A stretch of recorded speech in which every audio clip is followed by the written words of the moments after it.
So the verdict is out on this Presonus Quantum 2626.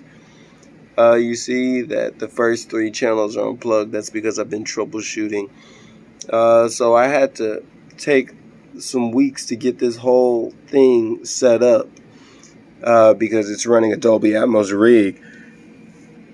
Bottom line is these 2 channels, the first 2 channels, are not working. So I had to go back and trace everything. I thought that there was an issue with my setup, but it turns out it was just the interface. So it took a while to figure it out. The problem is I thought I had more time to return the item. I had 30 days. I thought I had 90 days. But yeah. This is just an interface that has created so many problems, and if you're doing a Dolby Atmos setup, I would never recommend the Quantum 2626. Now, I love the ins and outs. The I/O is great. The problem is this right here. That is how you're supposed to operate everything and keep everything organized. It's great to have the real-time analyzer, but honestly, the real-time analyzer isn't what you need for a Dolby Atmos rig. You need something to where you can control these, pan them, switch phase, or anything would be better.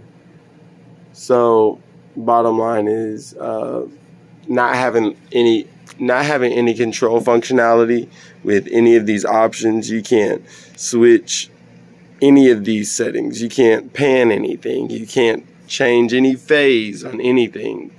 It just makes it a horrible option for Dolby Atmos. So right now I'm looking at the Audient Evo 16 so we can get back up and running with the Dolby Atmos setup, because we've been down too long trying to get everything connected.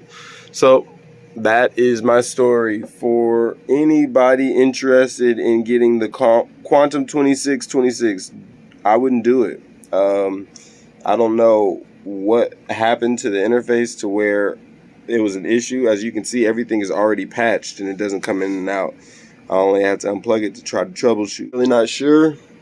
But yeah, Presonus, I still use Studio One, but the hardware, I'm seeing a lot of people having issues with the hardware for Presonus, and the customer service is absolutely horrible. They just leave you on hold until the end of the day, and then they answer it. Like, with 15 minutes left on the clock, they'll answer. And like, they'll leave you sitting on the phone for 3 hours, literally just listening to a automated service. But yeah, Studio One is the best thing Presonus has going right now, but Studio One doesn't have accessibility with Dolby Atmos, which is ridiculous.